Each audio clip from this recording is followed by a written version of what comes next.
Right. అందరూ కూడా ఒకసారి అబ్జర్వ్ చేయండి. నిన్న మొన్న అయిన క్లాస్ ఏదైతే ఉందో ఆ క్లాస్ లోపల మనము ఒక మొబైల్ ఫోన్ ఏ విధంగా ఆన్ అవుతుందో దాని గురించి మనము డీటెయిల్ అండ్ క్లారిటీగా మనం ఇంతకుముందు సెక్షన్లో మాట్లాడుకున్నాం. సో ఒక మొబైల్ ఫోన్ ఆన్ అవ్వాలి అంటే ఫస్ట్ ఆఫ్ ఆల్ మనం ఏమని మాట్లాడుకున్నాము, బ్యాటరీ అన్నది కావాలని మాట్లాడుకున్నాము, అవునా కదా. సో ఈ బ్యాటరీ నుంచి ఈ వోల్టేజ్ ఏదైతే ఉందో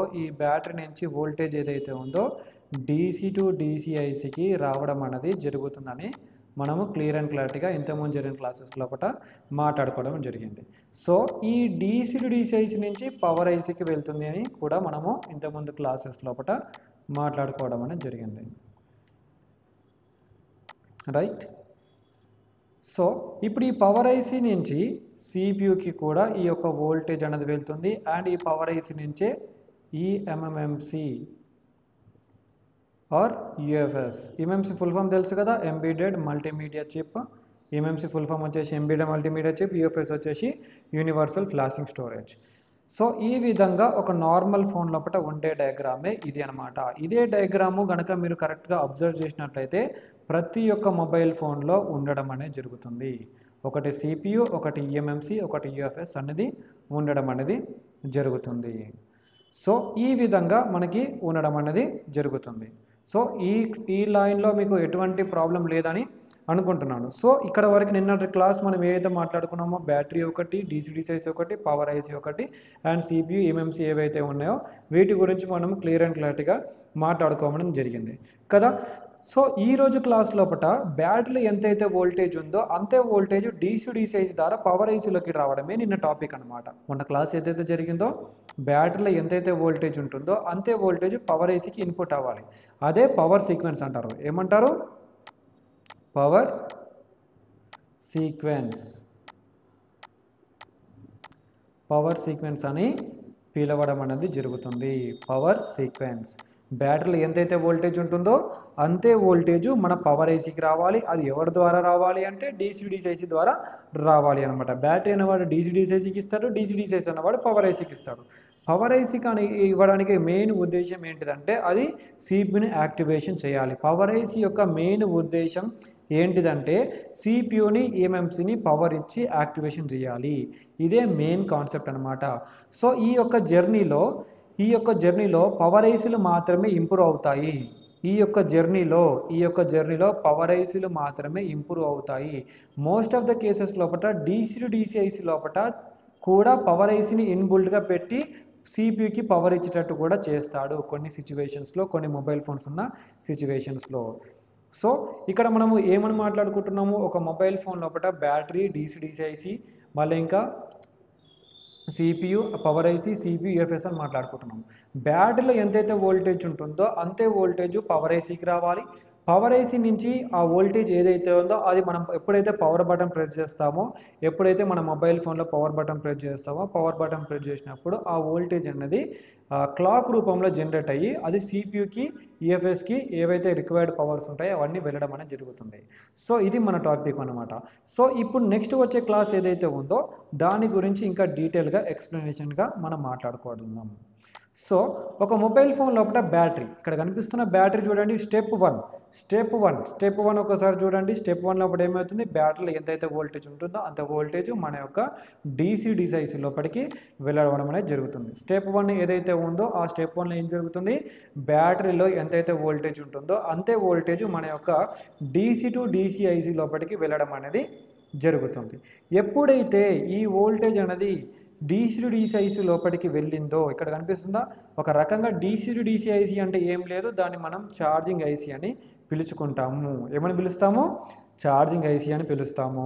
ఈ బ్యాటరీలో ఏదైతే వోల్టేజ్ ఉందో ఆ వోల్టేజ్ అనేది స్టెప్ 1 లోపల ఎనీ మొబైల్ ఫోన్, మీరు 100 మొబైల్ ఫోన్ తీసుకోండి, 1,00,000 మొబైల్ ఫోన్ తీసుకోండి, ఏ మొబైల్ ఫోన్ తీసుకోండి, ఒప్పో తీసుకోండి, వివో తీసుకోండి, రియల్మీ తీసుకోండి, ఏదైనా మొబైల్ ఫోన్ తీసుకోండి, అది బ్యాటరీలో ఎంతైతే వోల్టేజ్ ఉంటుందో ఆ వోల్టేజ్ అన్నది ఛార్జింగ్ ఐసీ లోపలికి వెళ్ళాలి. ఎప్పుడైతే ఈ ఛార్జింగ్ ఐసీ లోపలికి వెళ్తుందో, అది యాక్సెప్ట్ చేస్తుందో, అది అవుట్పుట్ అనేది ఇమీడియట్గా ఇస్తుంది.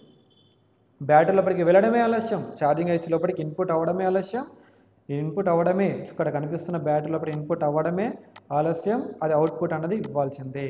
ఆ కండిషన్లో ఉన్నప్పుడు మాత్రమే ఆ డీసీ అన్నది బాగున్నట్టు లెక్క.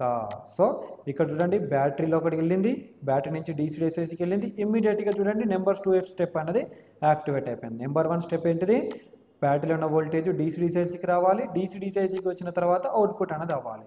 సో అవుట్పుట్ అయినాక అవుట్పుట్ అనేది ఏదైతే ఉంటుందో అవుట్పుట్ అనేది చూడండి ఇక్కడ ఎన్ని పవర్ ఐసీలు ఉంటే అన్ని పవర్ ఐసీలకి ఈ యొక్క వోల్టేజ్ అన్నది వెళ్ళవలసి ఉంటుంది. సో ఇంకొక మొబైల్ ఫోన్ అనేది ఏదైతే ఉందో మీకు ఈ హువై P30 ఏదైతే ఉందో మీకు ఈ హువై P30ని మీకు స్కీమాటిక్ వేలో మీకు క్లియర్ అండ్ క్లారిటీగా ఎక్స్ప్లెనేషన్ అనేది ఇస్తాను. ఒకసారి క్లియర్ అండ్ క్లారిటీగా అబ్జర్వ్ చేయండి. సో ఈ స్కీమాటిక్ వే ఏదైతే ఉందో ఈ స్కీమాటిక్ వేలో నేను ఎక్స్ప్లెనేషన్ చేస్తాను. ఈ బోర్నియో టూల్ ఏదైతే ఉందో ఈ బోర్నియో టూల్ రూపంలో నేను ఎక్స్ప్లెనేషన్ ఇస్తాను. ఒకసారి క్లియర్ అండ్ క్లారిటీగా మీరు అర్థం చేసుకోండి, క్లియర్ అండ్ క్లారిటీగా ఒకసారి వినండి. విన్న తర్వాత ఒకసారి చూడండి ఈ హువై P30 ఇప్పుడు మనం ఏ బూట్ సీక్వెన్స్ గురించి మాట్లాడుతున్నాము, హువైకి సంబంధించిన P30 యొక్క బూట్ సీక్వెన్స్ గురించి మనం మాట్లాడుతున్నాం, హువై P30. అదే బూట్ సీక్వెన్స్ని మనము ఒక మొబైల్ ఫోన్ మదర్ బోర్డ్ లోపల ఏ విధంగా ఉంటుందో దాన్ని ఒకసారి క్లియర్ అండ్ క్లారిటీ ఒకసారి మనం బయటికి తీయడం అనేది చేద్దాము. రైట్. సో చూడండి, సో ఈ యొక్క బ్యాటరీ యొక్క ఏదైతే వోల్టేజ్ ఉందో అది ఏ విధంగా వెళ్తుంది డీసీ లోపలికి, అదంతా కూడా స్టెప్ బై స్టెప్ ప్రాసెస్ అంతా కూడా మనం తీద్దాము. ఓకేనా? రైట్. ఒక 1 మినిట్ ఆగండి. ఈ బోర్డ్ని ఏదైతే ఉందో ఈ బోర్డ్ని అంతా కూడా లోడ్ అవ్వనిద్దాం. ఈ బోర్డ్ని అంతా లోడ్ అయిన తర్వాత మనం క్లియర్ అండ్ క్లారిటీగా ఒకసారి చూద్దాము. సో ఇక్కడ కనిపిస్తున్న ఏదైతే సిలబస్ ఉంటుందో ఏదైతే సబ్జెక్ట్ ఉంటుందో ఇదంతా కూడా తెలుగు వాళ్ళకి చాలా చక్కగా క్లియర్గా నేను ఎక్స్ప్లెయిన్ చేయడం అనేది జరుగుతుంది. ఒక 1 మినిట్ ఆగండి. ఈ బోర్నియో స్కీమాటిక్స్ అన్నది అరౌండ్ ఒక 5000 ప్రైస్ అనేది ఉంటుంది. ఎవరికైనా అవసరం ఉంది అనుకోండి, నా నెంబర్ ఏదైతే ఉందో నెంబర్ కాంటాక్ట్ చేయండి. డైరెక్ట్గా మీకు 2 అకౌంట్స్ వచ్చేసి మీకు 4800 ఇప్పుడు ప్రెజెంట్ ప్రైస్ నడుస్తుంది. 17 మంత్స్ 15 మంత్స్ ఉంటుంది. ఈ బోర్నియో టూల్ కావాలన్నా కూడా నన్ను కాంటాక్ట్ చేయొచ్చు. సో డైరెక్ట్ ఈ బోర్నియో టూల్ కూడా ఇంపార్టెంట్ అనమాట. ఒక టెక్నీషియన్స్కి ఒక బోర్నియో అనేది చాలా ఇంపార్టెంట్. సో ఆ ఇంపార్టెంట్ టూల్ని లేకుండా మీరు వర్క్ చేయడం కూడా కొంచెం ఇంపాసిబులే. సో మీ నాలెడ్జ్ ఏదైతుందో ఆ నాలెడ్జ్ని కూడా మీరు ఇంప్రూవ్ చేసుకోవాల్సింది ఉంటుందన్నమాట. రైట్. ఈ హువై P30 ఏంటంటే బ్యాటరీ యొక్క వోల్టేజ్ ఏదైతే ఉందో అది తీసుకోవడం వెళ్ళడం ఏ విధంగా జరుగుతుందో ఈ ప్రాసెస్ లోపల మనము తెలుసుకుందాం అన్నమాట. హువై P30 ఏదైతే ఉందో దీని గురించి మనం క్లియర్ అండ్ క్లారిటీగా తెలుసుకుందాం.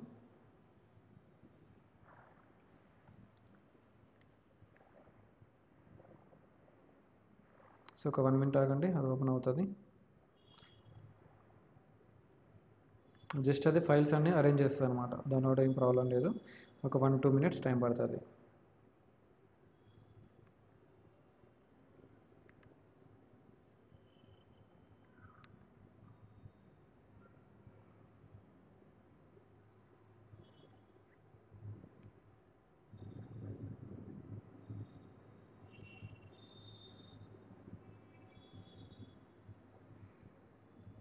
రైట్.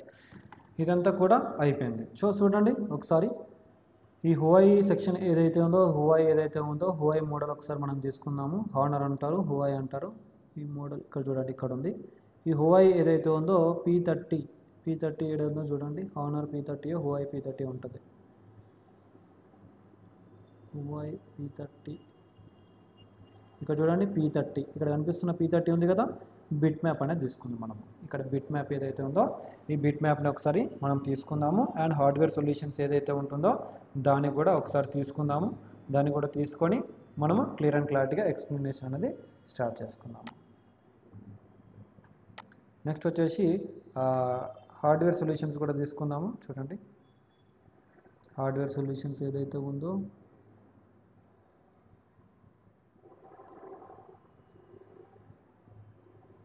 హార్డ్వేర్ సొల్యూషన్స్ లోపల ఛార్జింగ్ సెక్షన్ అనేది మనం తీసుకుందాము. సో ఈ క్లాస్ లోపల ఏంటిదంటే మీకు క్లియర్ అండ్ క్లారిటీగా బ్యాటరీ కనెక్టర్ నుంచి ఈ యొక్క వోల్టేజ్ అనేది ఎలా పాస్ అవుతుందో దాని గురించి మనం క్లియర్ అండ్ క్లారిటీగా ఎక్స్ప్లెనేషన్ అనేది చేసుకుందాం. చూడండి ఇక్కడ ఏదైతే కనిపిస్తుందో ఒకసారి అబ్జర్వ్ చేయండి. ఇక్కడ మన బ్యాటరీ కనెక్టర్ అంటారు. ఇది ఏదైతే ఉందో బ్యాటరీ కనెక్టర్ అంటారు. దీని యొక్క ఫస్ట్ వోల్టేజ్ బ్యాటరీ నుంచి డీసీకి వెళ్ళే పేరు వచ్చేసి V బ్యాట్ అని పిలుస్తాం మనము. ఏంటి ఇది ఒక బ్యాటరీ కనెక్టర్. ఈ బ్యాటరీ కనెక్టర్ ఏదైతే ఉందో డైరెక్ట్గా 2 టెస్ట్ పాయింట్లు కనెక్ట్ అయిపోయి డైరెక్ట్గా DC వెళ్ళడం అనేది జరుగుతుంది. చూడండి డైరెక్ట్ ఎక్కడికి వెళ్తుంది, ఇక్కడ కనిపిస్తున్న ఏదైతే ఐసీ ఉందో ఇదే మన DC ఐసీ. ఒక 2 కెపాసిటర్ల ద్వారా ఇది ఇన్పుట్ అన్నది అయ్యింది. ఇక్కడ కనిపిస్తుంది కదా, ఈ 2 కెపాసిటర్ ద్వారా అది ఇన్పుట్ అన్నది అయ్యింది. ఇక్కడ ఇది ఒక బ్లాక్ డయాగ్రామ్ అనమాట, అది స్కీమాటిక్ వే అనమాట. సో ఇక్కడ బ్యాటరీ కనెక్టరు మళ్ళీ ఇంకా ఈ ఛార్జింగ్ ఐసీ లోపలికి ఎలా ఎంటర్ అయ్యిందో మీరు క్లియర్ అండ్ క్లారిటీగా ఇక్కడ చూసారు. సో ఇదే సెక్షన్ ఏదైతే ఉందో మనం బిట్ మ్యాప్లో కూడా ఒకసారి చూద్దాము. బిట్ మ్యాప్లో ఏ విధంగా కనిపిస్తుందో చూద్దాం. ఇదేనా మన బ్యాటరీ కనెక్టర్. ఇక్కడ కనిపిస్తున్న ఏదైతుందో మన బ్యాటరీ కనెక్టర్, ఇది పాజిటివ్ లైన్. ఈ పాజిటివ్ లైన్ మీద క్లిక్ చేసినప్పుడు ఏమైంది, ఇది DC ఐసీ కదా, మన DC ఐసీ కదా. మన DC ఐసీకి ఈ యొక్క వోల్టేజ్ అనేది వెళ్ళడం జరిగింది. అండ్ సేమ్ వే మన నెట్వర్క్ సెక్షన్కి కూడా ఇదే వోల్టేజ్, బ్యాటరీలో ఎంతైతే వోల్టేజ్ ఉందో అంతే వోల్టేజ్ మన నెట్వర్క్ సెక్షన్కి కూడా వెళ్ళడం అనేది జరిగింది. ఇది మన నెట్వర్క్ సెక్షన్ లోపల ఉన్న పిఏకి అనమాట. ఈ పిఏకి వోల్టేజ్ అనేది వెళ్ళడం అనేది జరిగింది. సో ఇక్కడ అబ్జర్వ్ చేయండి. సో ఇప్పుడు వెళ్ళిపోయింది కదా, బ్యాటరీ నుంచి ఎంత వోల్టేజ్ ఉందో అంత వోల్టేజ్ ఛార్జింగ్ ఐసీ వెళ్ళిపోయింది. ఇప్పుడు నెంబర్ 2 స్టెప్ లోపల అవుట్పుట్ అయ్యి ఇక్కడ కనిపిస్తున్న 1 2 3 4 ఐసీలకి ఇన్పుట్ అవ్వాలన్నమాట. 4 ఐసీలకి ఇన్పుట్ అవ్వాలి. ఈ 4 ఐసీలకి కాకుండా మిగతా ఐసీలకు కూడా ఈ VPH పవర్ అనేది చాలా ఇంపార్టెంట్. ఇక్కడ కనిపిస్తున్న VBAT సిస్టమ్ వోల్టేజ్ ఉంది కదా, ఇక్కడ వోల్టేజ్ ఎంత ఉంటుంది, 3.7 నుంచి 4.2 వోల్టేజ్ ఉంటుంది. మళ్ళీ ఇక్కడ వోల్టేజ్ ఎంత ఉంటుంది, 3.7 నుంచి 4.2 వోల్టేజ్ అనేది ఉండడం అనేది జరుగుతుంది. సో ఈ వోల్టేజ్ ఏదైతే ఉందో ఈ వోల్టేజ్ అనేది ఇక్కడ కూడా సేమ్ వోల్టేజ్ ఉంటుంది, బట్ నేమ్ అనేది మారిపోతుంది అనమాట. ఓకేనా, ఈ నేమ్ ఏదైతే ఉందో ఈ నేమ్ అనేది మారిపోయింది. సో ఇప్పుడు DC ఐసీ లోపలికి ఈ వోల్టేజ్ ఏదైతే ఉందో ఈ వోల్టేజ్ అనేది ఇన్పుట్ అయింది. సో ఇదేంటిది, ఇది DC ఐసీ ఇక్కడ ఏదైతే కనిపిస్తుందో ఈ DC ఐసీ లోపల ఇన్పుట్ అనేది అవ్వడం జరిగింది. సో ఇప్పుడు మనకి అవుట్పుట్ అనేది కావాలి. సో అవుట్పుట్ అనేది కావాలి కాబట్టి ఇక్కడ కనిపిస్తున్న కాయిల్ ఏదైతుందో ఈ కాయిల్ నుంచి ఇది అవుట్పుట్ అనేది అవ్వడం అనేది జరుగుతుంది. ఇప్పుడు ఇంతకుముందుకు నేను ఏవైతే పేర్లు చెప్పానో, ఇంతకుముందుకు ఏవైతే నేమ్స్ చెప్పానో ఆ నేమ్స్ తగ్గట్టు ఆ కెపాసిటర్స్ ఏవైతే ఉన్నాయో ఆ ఒక హోల్ పవర్ సీక్వెన్స్ ఏదైతే ఉందో ఇక్కడ కనిపిస్తున్న పవర్ ఐసీ ఉందా, ఇక్కడ కనిపిస్తున్న మెయిన్ పవర్ ఐసీ ఉందా, ఈ మెయిన్ పవర్ ఐసీకి ఈ యొక్క వోల్టేజ్ అనేది వెళ్ళడం అనేది జరిగింది. బ్యాటరీలో ఎంతైతే వోల్టేజ్ ఉంటుందో అదంతా కూడా చుట్టుపక్కల ఉన్న కెపాసిటర్స్, ఇక్కడ కనిపిస్తున్న ఈ చుట్టుపక్కల కెపాసిటర్స్ ఉన్నాయి చూసారా, ఈ చుట్టుపక్కల ఉన్న కెపాసిటర్స్ నుంచి పవర్ ఐసీ లోపలికి ఎంటర్ అవ్వాలి.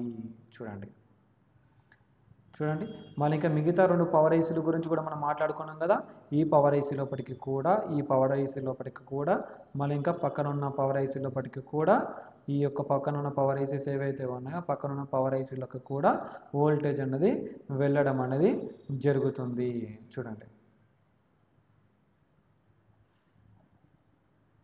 రైట్. సో ఇక్కడ మీకు ఎన్ని పవర్ ఐసీలు కనిపించినాయి, అన్ని పవర్ ఐసీలకి ఈ వోల్టేజ్ అనేది క్లియర్ అండ్ క్లారిటీగా వెళ్ళడం అనేది జరిగింది. చూడండి ఈ పవర్ ఐసీ లోపలికి కదా ఇన్పుట్ అయ్యింది. అబ్జర్వ్ చేయండి. ఐ హోప్ మీ అందరికీ కూడా చక్కగా అర్థమైంది అనుకుంటున్నాను. రైట్, ఎవరికి ఏమైనా డౌట్స్ ఉన్నాయా ఇక్కడ వరకు నాకు ఒకసారి క్లారిటీ ఇవ్వండి. ఇక్కడ వరకు మీ అందరికీ ఏమైనా డౌట్స్ ఉన్నాయా చెప్పండి సార్, ఏమైనా డౌట్స్ ఉన్నాయా? ఇక్కడ వరకు జరిగిన టాపిక్స్ లోపల పవర్ ఐసీ లోపలికి ఎలా ఇన్పుట్ అవుతుందో ఎలా అవుట్పుట్ అవుతుందో మీ అందరికీ ఏమైనా డౌట్స్ ఉన్నాయా? డౌట్స్ ఉంటే చాట్లో ఒకసారి మీరు చెప్పండి. అర్థమైతే ఓకే అని చెప్పండి, అర్థం కాకుంటే అర్థం కాలేదని చెప్పండి. చాట్ లోపల ఏదైతే ఉందో ఫాస్ట్గా ఎస్ సార్ నో, అర్థమైంది అనుకుంటే ఎస్ అని చెప్పండి, అర్థం కాకుంటే నో అని చెప్పండి. దాన్ని బట్టి మనం ప్రిపేర్ అవుదాం. రైట్, చాట్లో చెప్పండి. ఇప్పుడు ఎవరితో అందరితో మాట్లాడడం కుదరదు, చాట్లో ఒకసారి చెప్పండి.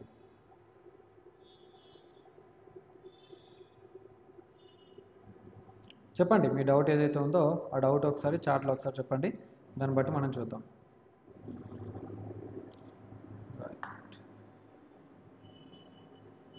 ఓకే రైట్, చాట్లో ఒకసారి అంతలోకి మీరు టైప్ చేసి పెట్టేసేయండి సో దట్ మీకు క్లియర్ అండ్ క్లారిటీగా డౌట్స్ అని క్లియర్ చేద్దాం. సో ఈ యొక్క పవర్ ఐసీ లోపలికి ఇక్కడ ఉన్న పవర్ ఐసీలు ఏవైతే ఉన్నాయో ఈ పవర్ ఐసీల అన్నిటికీ ఈ వోల్టేజ్ అన్నది వెళుతుంది. చూసారు కదా, ఇక్కడ మనకి ఏదైతే కనిపిస్తుందో ఇదంతా కూడా పవర్ ఐసీ లోపలికి వెళ్ళే వోల్టేజే. ఫస్ట్ స్టెప్ ఏంటిది, ఇక్కడి నుంచి మీరు ఏదైతే చూస్తున్నారో ఏదైతే ఉందో ఇదంతా కూడా క్లియర్ అండ్ క్లారిటీగా మనం చూసుకున్నట్లయితే డైరెక్ట్గా ఇదంతా కూడా పవర్ సీక్వెన్సే. ఇదంతా కూడా పవర్ సీక్వెన్సే, ఇదంతా కూడా పవర్ సీక్వెన్సే. అంటే బ్యాటరీలో ఎంతైతే వోల్టేజ్ ఉంటుందో అంతే వోల్టేజ్ దీనికి ఇన్పుట్ అవ్వాలి. అది వచ్చేసి ఫస్ట్ పవర్ సీక్వెన్స్. ఈ పవర్ సీక్వెన్సే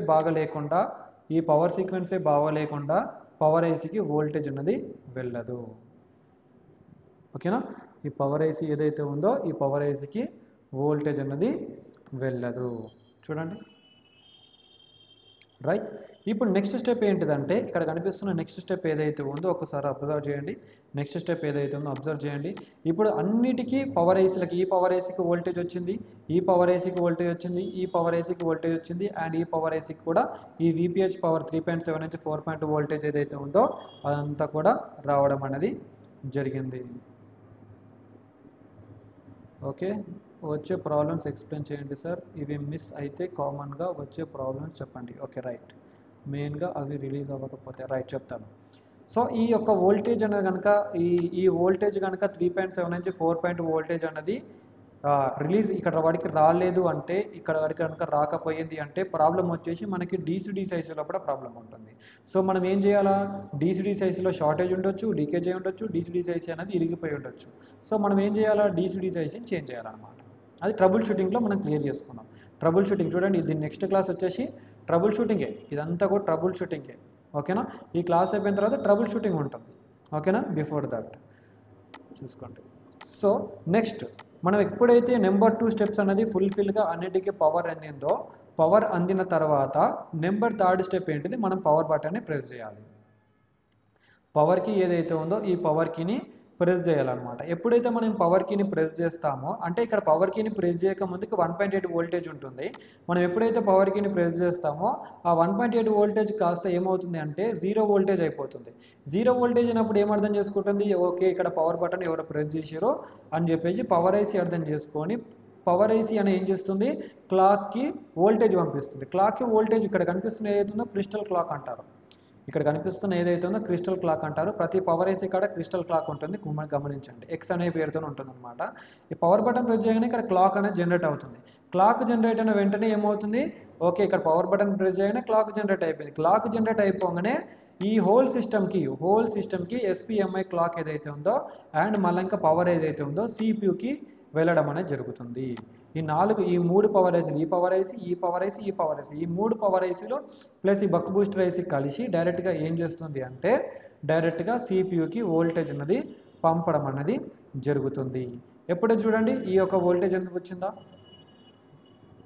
పవర్ బటన్ ప్రెస్ చేసిన వెంటనే ఏం కావాలి? క్లాక్ జనరేట్ అవ్వాలి.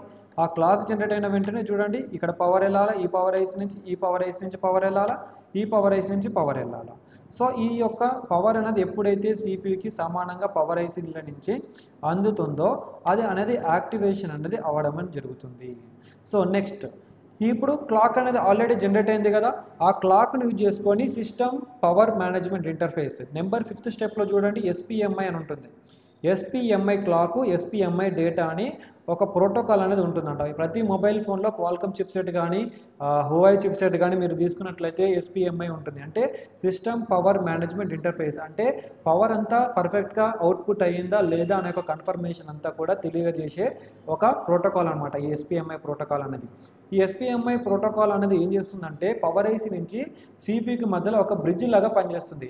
ఎప్పుడైతే ఈ బ్రిడ్జ్ అనేది బ్రేక్ అవుతుందో SPMIలో కానీ SPMI డేటా కానీ SPMI క్లాక్ కానీ ఈ బ్రిడ్జ్ కనుక బ్రేక్ అయిపోయింది అనుకోండి, కమ్యూనికేషన్ అనేది CPU నుంచి మన పవర్ ఐసీ మధ్యలో కమ్యూనికేషన్ అనేది మిస్ అయిపోతుంది. ఆ కమ్యూనికేషన్ మిస్ అయినప్పుడు మనకి ఫోన్ అనేది ఎక్కువ శాతం వరకు డెడ్ కండిషన్లో కూడా వెళ్ళే ఛాన్సెస్ అనేది ఉంటుంది. అర్థమవుతుందా? రైట్. సో నెక్స్ట్ వచ్చేసి ఏంటిది? Reset line. ఈ రీసెట్ లైన్ ఏంటిది అంటే పవర్ ఐసీ నుంచి CPUకి వెళ్తుంది. పవర్ హోల్డ్ అనేది పవర్ ఐసీ నుంచి CPU నుంచి పవర్ ఐసీకి వస్తుంది. రీసెట్ అనేది పవర్ ఐసీ నుంచి CPUకి వెళ్తుంది. 1.8 వోల్టేజ్ ఉంటుంది అనమాట. ఈ పవర్ హోల్డ్ అనేది పవర్ ఐసీ నుంచి CPU నుంచి పవర్ ఐసీకి వస్తుంది. ఈ 1.2 వోల్టేజ్ అనేది ఎప్పుడైనా సరే స్టేబుల్గా ఉండాలి. ఈ వోల్టేజ్ అనేది స్టేబుల్గా లేకపోయింది అనుకోండి మనకి చాలా ప్రాబ్లమ్స్ అనేది రావడం అనేది జరుగుతుంది అనమాట. రైట్. ఇదే విధంగా CPUకి ఎలాగైతే పవర్ వెళ్ళిందో నెంబర్ 4 స్టెప్లో అదే విధంగా 2.95 వోల్టేజ్, 1.9 వోల్టేజ్, 1.8 వోల్టేజ్ అనేది మన UFSకి వోల్టేజ్ అనేది వెళ్ళడం అనేది జరుగుతుంది. దాని తర్వాత పవర్ ఎప్పుడైతే అందుతుందో, పవర్ బటన్ ప్రెస్ చేసినప్పుడు పవర్ ఎప్పుడైతే అందుతుందో, ఎప్పుడైతే మనకి ఫస్ట్ లోగో అని వస్తుంది, ఎంఐ అయితే ఎంఐ, వివో అయితే వివో, ఒప్పో అయితే ఒప్పో, రియల్మీ అయితే రియల్మీ అని చెప్పేసి కొంచెం ప్రాసెస్ లాగా మనకు వస్తుంది కదా. ఆ ప్రాసెస్లో ఏంటిదంటే సిపికి పవర్ వెళ్ళినట్టు, యూఎఫ్ఎస్కి పవర్ వెళ్ళినప్పుడు ఆ వెళ్ళిన తర్వాత ఏమవుతుందంటే ఆ ఏదైతే లోగో ఉంటుందో ఆ లోగోని మనకి చూపించడం అనేది జరుగుతుంది. సో ఈ ప్రాసెస్లో డేటా అనేది ఎక్స్ట్రాక్షన్ చేస్తుంది. ఫస్ట్ వచ్చేసి లోగో వచ్చేసి ఎంఐ అయితే ఎంఐ, వివో అయితే వివో అని చూపిస్తుంది, పవర్ బై 100 అని వస్తుంది. దాని తర్వాత నెక్స్ట్ లోగో వస్తుంది, తర్వాత లోడ్ అవుతుంది, లోడ్ అయిన తర్వాత సాఫ్ట్వేర్ని మనం ముంగడ పెడుతుంది. ఈ విధంగా మనకి సాఫ్ట్వేర్ అనేది ముంగడ పెడుతుంది. ప్రతి క్షణము ప్రతి టైము సిపియు అనేది ఏం చేస్తుందంటే దీనిలో ఉన్న సాఫ్ట్వేర్ని రీడ్ చేస్తూ ఉంటుంది అనమాట. సిపియు యొక్క మెయిన్ పని ఏంటిది, ఈఎంఎంసీలో యూఎఫ్ఎస్లో ఏదైతే డేటా ఉంటుందో దాన్ని ప్రతి క్షణము రీడ్ చేయాల్సి ఉంటుందన్నమాట. ఈ విధంగా ఒక ప్రొసీజర్ అనేది జరుగుతుంది ఒక మొబైల్ ఫోన్లో, ఈ విధంగా ఆన్ అవుతుంది. సో ఒక మొబైల్ ఫోన్ లోపల మీకు ప్రాబ్లం అనేది ఎక్కడ వస్తుంది, బ్యాటరీ లైన్లో ఉందా, డిసిడిసైస్లో ఉందా, పవర్ ఐసీ లైన్లో ఉందా, సిపి లైన్లో ఉందా, యూఎఫ్ఎస్ లైన్లో ఉందా, మధ్యలో ఎక్కడ అయిందా. సో ఈ విధంగా ప్రాసెస్లు ఏవైతే ఉన్నాయో మీరు ఎప్పుడైతే అంచనా కరెక్ట్గా వేయగలుగుతారో అప్పుడు ఒక మొబైల్ ఫోన్ కండిషన్ అనేది ప్రాపర్ వేలో ఆన్ అవుతుంది అనమాట.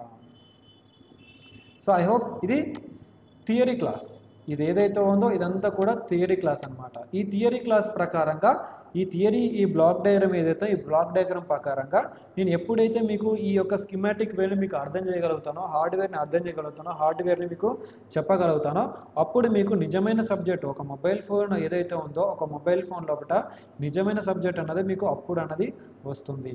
ఓకేనా. ఒక హార్డ్వేర్ అన్నది చాలా ఇంపార్టెంట్ ఎక్స్పీరియన్స్ పర్సన్స్కి. ఏంటిదంటే ఫ్రెషర్ ఎవరైనా సరే ఒక మొబైల్ ఫీల్డ్లోకి ఎంటర్ అవుతున్నాడు అంటే స్టార్టింగ్ స్టేజ్ లోపల మొత్తం అంతా రావాలి అంటే అది ఇంపాసిబుల్ సార్. 1 month లోపల మీరు మొబైల్ రిపేరింగ్ అంతా నేర్చుకోవాలా, చిప్ లెవెల్ చేయాలి అనుకుంటే మీరు 1 monthలో నేర్చుకోవాలనే ఉద్దేశం ఉంటే ఫస్ట్ థింగ్ వచ్చేసి డిస్ప్లేలు వేసుకోండి, సెకండ్ థింగ్ వచ్చేసి ఛార్జింగ్ పిన్లు వేసుకోండి, థర్డ్ థింగ్ వచ్చేసి బ్యాటరీలు మార్చుకోండి, ఫోర్త్ థింగ్ వచ్చేసి ఇయర్ స్పీకర్లు మార్చుకోండి.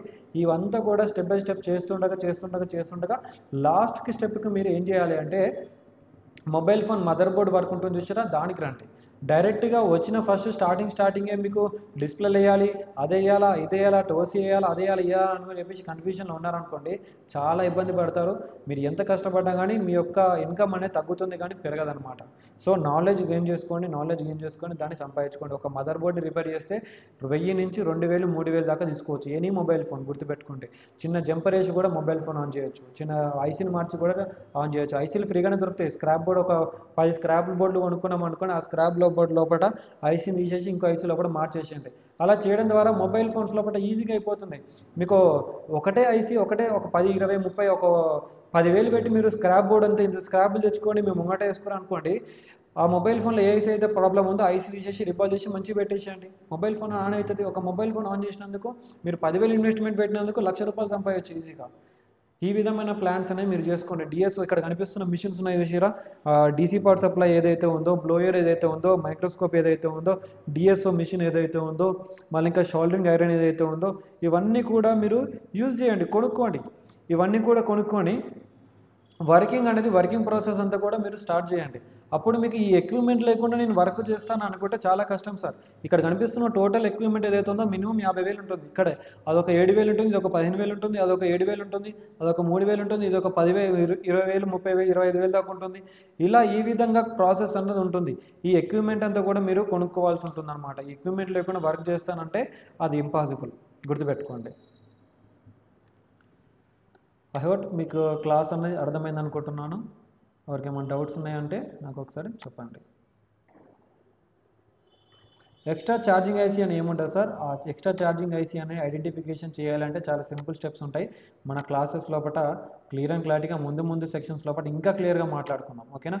ఎక్స్ట్రా అని కాదు, ఏదని కాదు, మీకు ఉంటే సబ్జెక్ట్ జరుగుతూ ఉంటే సబ్జెక్ట్ వీళ్ళకి ముందు వెళ్తూ ఉంటే ఇంకా బాగా జరుగుతుంది అన్నమాట.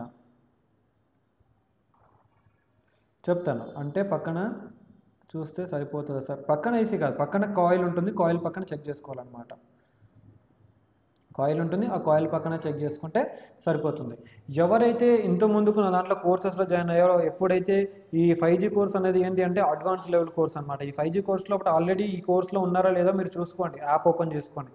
యాప్ ఏదైతే ఉందో యాప్ ఓపెన్ చేసుకొని ఒకసారి చూసుకోండి మీరు 5G కోర్సులో ఉన్నారా లేదో చూసుకోండి. ఈ 5G కోర్సులో ఉన్నట్లయితేనే మీకు నెక్స్ట్ వచ్చే లైవ్ క్లాసెస్ లోపల అప్డేట్ అనేది ఉంటుందన్నమాట. మీరు కనుక 5G కోర్సెస్ లోపల లేకపోతే ఇమ్మీడియట్గా 1500 రూపీస్ పేమెంట్ చేసుకొని డైరెక్ట్గా జాయిన్ అయిపోండి. రైట్, ఎవరికేమైనా డౌట్స్ ఉన్నాయా? హ్యాండ్ రైజ్ చేయండి. ఒకవేళ ఏమైనా డౌట్స్ ఉన్నాయంటే హ్యాండ్ రైజ్ చేయండి. హ్యాండ్ రైజింగ్ క్లాస్లో కూడా మనం క్లియర్ అండ్ క్లారిటీగా మాట్లాడుకుందాం.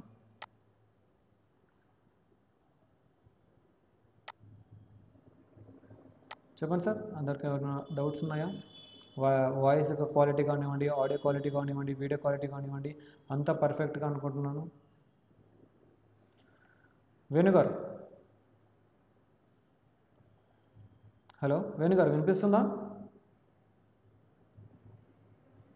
హలో శేఖర్ గారు, శేఖర్ గారు వినిపిస్తుందా?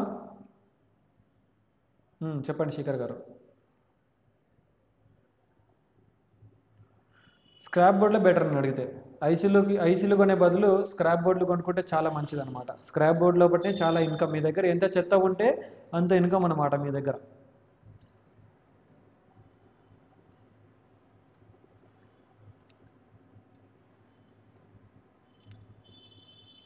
లేదు లేదు అలా ఏముండదు. స్క్రాప్ బోర్డ్ అంటే అన్టచ్డ్ తీసుకోవాలి సార్. అన్టచ్డ్ మదర్ బోర్డ్స్ దొరుకుతాయి. ఎవరికైనా అన్టచ్డ్ మదర్ బోర్డ్స్ కావాలంటే నన్ను కాంటాక్ట్ చేయండి. నీకు ఎన్ని కావాలో అన్ని మదర్ బోర్డులు నేను ఇప్పిస్తాను. ఒక మదర్ బోర్డు 1000 రూపాయలు ఉంటుంది. Scrap mother board, untouched mother boards. Untouched mother boards ఉంటాయి. ఒక 10,000 పెట్టుకోరు అనుకోండి, ఒక 10-20 మదర్ బోర్డులు వస్తాయి. ఆ మదర్ బోర్డు లోపల అదే మదర్ బోర్డుని కూడా ఆన్ చేసుకొని అమ్ముకోవచ్చు, దాన్ని రిపేర్ చేసుకొని అమ్ముకోవచ్చు స్క్రాప్ బోర్డు లోపల.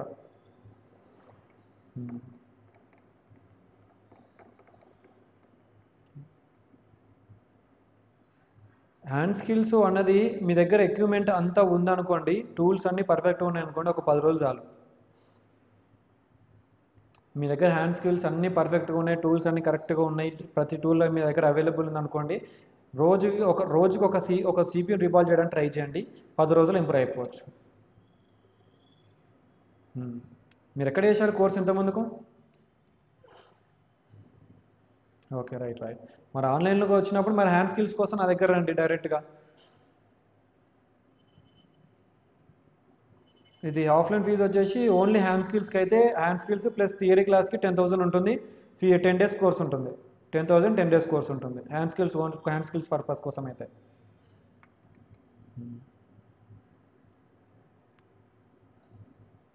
ఓన్లీ హ్యాండ్ స్కిల్స్ ప్లస్ కొంచెం థియరీ అనమాట. కొంచెం theory subject, hand skill subject ఉంటుంది. 10,000 ఉంటుంది.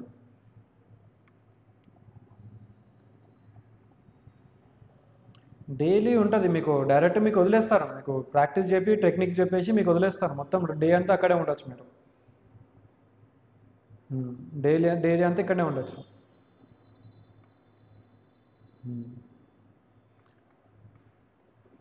రైట్, ఇంకెవరికి ఏమైనా డౌట్స్ ఉన్నాయా?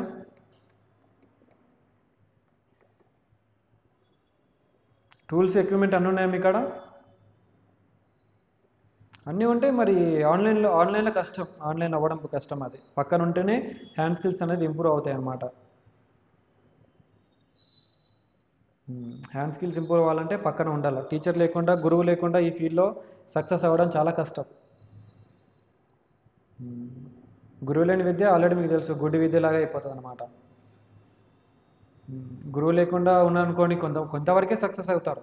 అంతవరకే సక్సెస్ అవ్వడం కష్టం. ఎవరికైనా పక్క టీచర్ ఉండాల్సిందే. టీచర్ లేకుంటే అది సక్సెస్ అవ్వడం అది కష్టం అనమాట.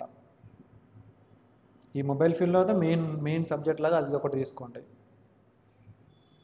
రైట్, ఎవరైనా నా దగ్గర పాతగా కోర్సులు ఏమైనా బై చేసి ఉంటే మళ్ళీ ఈ అడ్వాన్స్ లెవెల్ కోర్సులో కూడా జాయిన్ అవ్వండి. ఈ మంచి థియరీ సబ్జెక్ట్ అనేది ఇచ్చాను. ఇంతకుముందు కంటే చాలా చక్కగా 5G కోర్స్ అనేది ఇచ్చాను నేను. సార్ కొన్ని డౌట్స్ ఉన్నాయి. చెప్పండి వేణుగారు. చెప్పండి. హలో వేణుగారు వినిపిస్తుందా? హలో,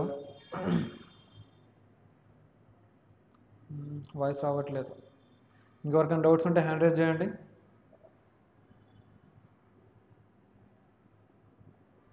ఇంకెవరికైనా డౌట్స్ ఉంటే హ్యాండ్ రైజ్ చేయండి. ఈ క్లాస్ అంతా రికార్డ్ అయిపోయింది సార్. ఈ రికార్డ్ అయిపోయిన క్లాస్ని మీరు డైరెక్ట్ మళ్ళీ యాప్ లోపలనే చూసుకోవచ్చు అనమాట.